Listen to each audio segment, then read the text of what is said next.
كيمي بيلين waxay u baahan tahay maalin qada la siiyaa waxba dadka uma tarto laakiin istiraatiijiyad in laga galo haday tahay dawladda haday tahay hay'adaha in istiraatiijiyad laga galo dadkan sidii maartay loo quudin lahaa laga galo waxaad moodaa dalkeena marka la wanaagsan yahay inay xusbiyadu u tartamaan dadka laga doonayo codka dadka cid waliba ku xisaabtamayso dadka qaranka maanta u qiimahay waa dadka halka maanta baxadka fadhiya waxa weeyaan ninka maanta rajo ka damacsan dalka waa inuu markuu jilicsan yahay ilaashado bismillaahir rahmaanir rahiim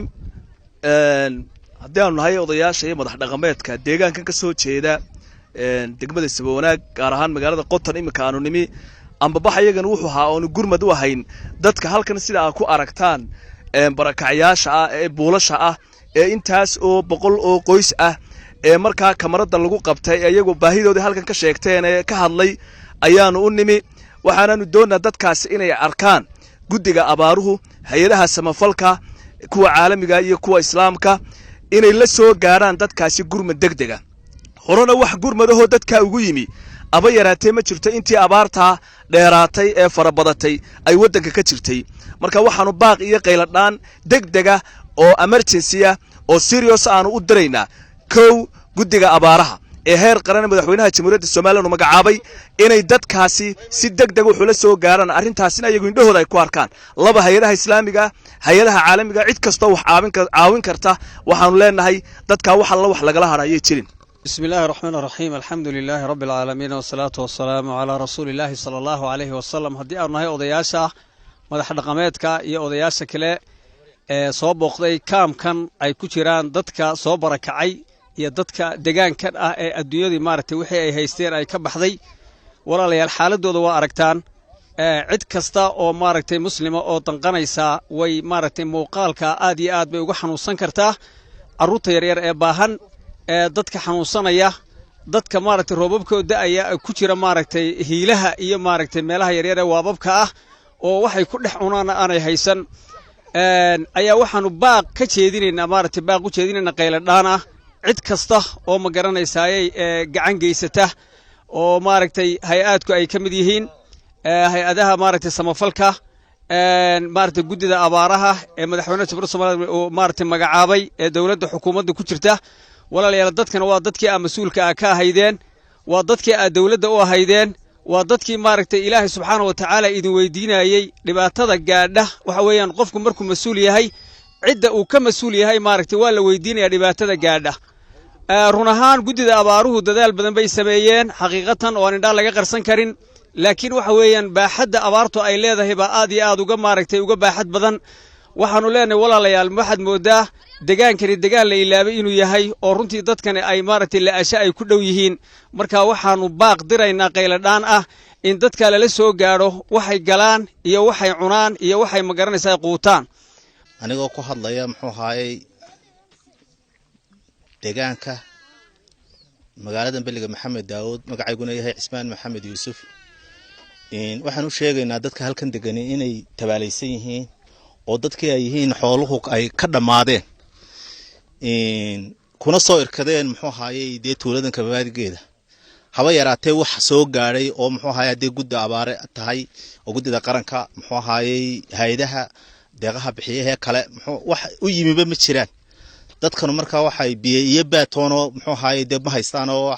wadiga arka muxuu haayay caruurta yaryar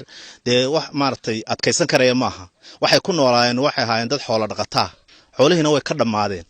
abaarta maanta wadanka ka jirtana muxuu haayay la iskaga warrami maayo qof waliba uu ogyahay halkan cid timi oo muxuu haayay dadkan ku soo booqatay ma jirto haba yaraatee marka hadii laga tag waayo magaalada waxa yimi muxuu haayay hay'adan WFP oo muxuu haayay in yar oo aan naf lahayn oo muxuu ahaa 20 qoysa u keentay kaarar kuwaas oo ay ku bixisay muxuu ahaa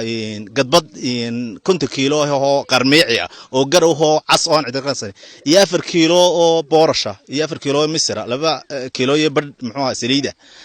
taasna waxa weeyaan wax bilaadan oo ku noolaan kara ma jiraan inta marka laga tago sida awgeed hay'adihii kale ee iman lahaa laftoosa ayay ka hor joogsatay muxuu haayay taaso marka waxaanu ka codsanaynaa madaxweynaha jamhuuriyadda Soomaaliland Mr. Silaayo inuu muxuu ahaayay baaq baan u jeedinay inuu halkan degdeg muxuu ahaayay ummadda wax soo taro oo waxaanu kaloo halkan ugu baaqaynaa inay yimaadaan guddiga qaranka ee abaaruhu inay yimaadaan meesha degdegna ay ugu keenaan dadka wax ay ugu keenaan. Assalaamu alaykum wa rahmatullahi wa barakatuh. waxaan u sheegaynaa dadkan meesha imanka jooga ee aragtaan ee idinba indhihiina ku aragtaan ummadan meesha ku aragtaa waa ummadii xoolaha dhaqan jirtay ee badda berbere ee Soomaaliland xoolihii ka dhoofi jiray ee Soomaaliland ba ku hodantay dadkii hayay ee gaarka ka ahaa weeyaan dadkan kuwa haday yihiin xoolihii Ilaahay keenay ayaa ka haystay waxaanu Ilaahay ugu xamdu naqaynaa mar hadii dadku maanta joogo oo maatidii iyo caruurihii ay nool yihiin dee waa alxamdulillah rabbil caalamiin taasuba laakiin haday dawladda tahay wax dawladda oo amaba hay'ada oo meeshooda ugu yimi oo maxay hayday bartooda wax ku soo siiyeyna maanu arag markay caynka tahay waxaanu doonaynaa imika in loo indhabato in ninkii hawl yar kari karaya iyo ninkii hawl weyn kari karayaaba dadka uu indhihiisa ku arko inuu wixii loo halgami karayo loo halgamo nina aan wax iska haystiin haday dawlad ku tahay haday madaxweyne ku tahay haday cuqaal ku tahay haday hay'ad ku tahay dadka ka yimi la soo raray baabuurtu keentay aad iyo aad bay dhibaatooyinka badan u haystaan waxa dhici karta wixii roob ah yimi inay meel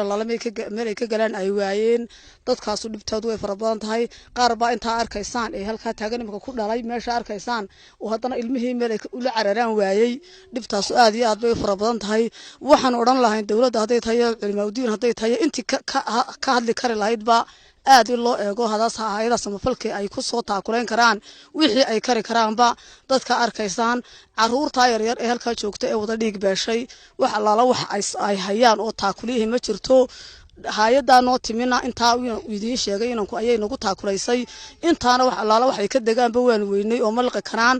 waxa weeye dad badan oo iska wada dhiig beelay oo daaba ku jira dad badan oo uur leh ku jira xaamilooyin fara badan baa ku jira hay'adaha samafalka aad iyo aad waxaan ugu codsanaynaa horta ugu horeyn halkii ay geli lahaayeen iyo wixii saaka ay magaranaysaa ay huwan lahaayeen marka xigta wixii ay anfacan lahaayeen intaba in si degdeg ah loo eego oo hay'adaha samafalka anaguna aanu leenahay Ilaahay iyagana miisaanka xasanaadka ugu daree insha Allah raxma Ilaahayna subhanahu wa ta'ala inagu soo eego inteena soconaysana Ilaahay naxariis baynu ka wada doonaynaa raxmadiisa Ilaahay inoo shubo Ilaahay subhanahu wa ta'ala isaga awood badan isaga koonka intaan isugu keenay dadka baabuur bartaa dhigtay markay dhigeen waxay ku soo irkadeen barkada biyadaha ay ugu shubayeen waxa weeye dadkaas dadka aad u dhibaataysan arkaysaan weeye waa arkaysaan meel la mid qur oo bac ku jirta mare waxa weeyaan waxaanu leenahay Ilaahay subhanahu wa ta'ala intii soo gargaartay Ilaahay miisaanka xasanaadka ugu daro intii soconaysa ee saaka soo eegtayna Ilaahay subhanahu wa ta'ala ha ka abaal mariyo wassalaamu alaykum wa rahmatullahi wa barakatuh